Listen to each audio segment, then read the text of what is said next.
Shehera Lunawada road પર મુસાફરો ભરેલી જીપ અને ટ્રક વચ્ચે ગમખ્વાર અકસ્માત સર્જાતા 10 મુસાફરોના મોત નીપજ્યા હતા। આજે સવારે 9 વાગ્યાના સુમારે તલાવા ગામ નજીકથી પૂર ઝડપે પસાર થતી મુસાફરો ભરેલી જીપને સામેથી આવતી ટ્રકે અડફેટમાં લીધી હતી। ટ્રક અને જીપ સામસામે ભટકાતા જીપ 20 ફૂટ સુધી ધસડાઈ હતી। જીપમાં સવાર મુસાફરો પૈકી 10 મુસાફરોને ગંભીર ઈજા થતા તેમનું મોત નીપજ્યું હતું, જ્યારે અન્ય 6 મુસાફરોને ઈજા પહોંચી હતી। બનાવના પગલે પોલીસે ટ્રક ચાલક વિરુદ્ધ કાર્યવાહી હાથ ધરી હતી।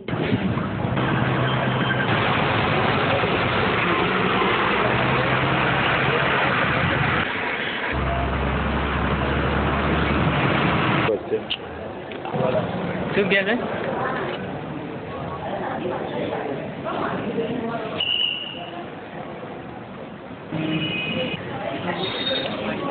जीप और ट्रक के बीच एक्सीडेंट हुआ था, जिसमें अपने गोदरा सिविल में 6 पेशेंट आए हैं।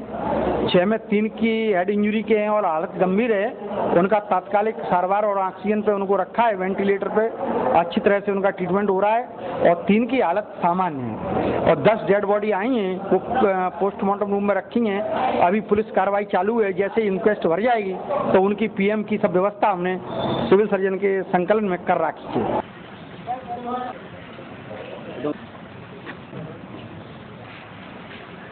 एक्सीडेंट हुआ बहुत भयंकर हुआ है। स्टेट ट्रांसपोर्ट की ये जो ये है उसकी वजह से ये हुआ है। इसमें क्या होना चाहिए? ट्रैफिक के नियमन में क्या होना चाहिए? जो ट्रैफिक के नियमन का पालन बिल्कुल हो नहीं रहा है।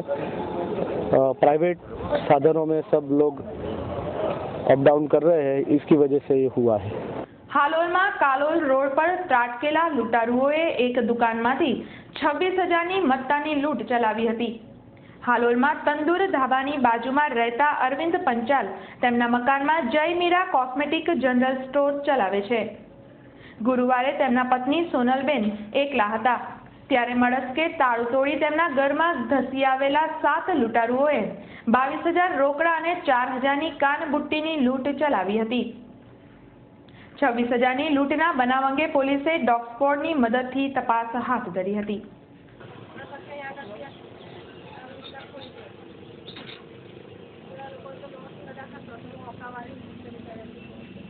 કશું ને પૈસા બધા લઈ લીધા, પછી મારી બુટ્ટી ખેંચતા હતા તો મેં કીધું આપી દઉં છું, મને મારો ના। શું લઈ ગયા બેન? પૈસા લઈ ગયા, બુટ્ટી લઈ ગયા અને મારવાની કોશિશ કરતા હતા, પણ મેં કીધું કે બીજા પૈસા છે હું તમને આપું છું, તો પછી છોડી દીધી મને। હું ભાગી પેલે ઘેર જતી રહી। આ પૈસા કેટલા હતા બેન? મુસ્લિમ બિરાદરોનો મોહરમ તહેવાર શાંતિપૂર્ણ રીતે પસાર થાય તે માટે આજે શહેર પોલીસ તથા શહેરના મુસ્લિમ બિરાદરો વચ્ચે એક બેઠક યોજાઈ હતી। વર્તમાન પરિસ્થિતિમાં આગામી દિવસોમાં આવનાર મોહરમ પર્વ શાંતિથી પાર પડે તે હેતુથી શહેર પોલીસ કમિશનર રાકેશ અસ્થાનાની અધ્યક્ષતામાં આજે પૂતળી જાપા ગ્રાઉન્ડ ખાતે વિશેષ બેઠક યોજાઈ હતી। આ બેઠકમાં શહેરભરના મુસ્લિમ આગેવાનો જોડાયા હતા। ગની કુરેશી, જાવેદ બાપુ સહિત અગ્રણીઓની ઉપસ્થિતિમાં શહેર police commissioner Rakesh Asthana, joint police commissioner Praveen Kumar Sinha, Gagandeep Gambhir સહિત શહેરના તમામ પોલીસ ઇન્સ્પેક્ટરો બેઠકમાં સામેલ હતા। બેઠકના અંતે મુસ્લિમ બિરાદરોએ મુંબઈ હુમલાને વખોડતા એકી સુરે મોહરમને સાદગીથી ઉજવવાની જાહેરાત કરી હતી। મુસ્લિમો જુલુસ અને પટણી વગર સાદાઈથી તાજિયાનો તહેવાર ઉજવશે।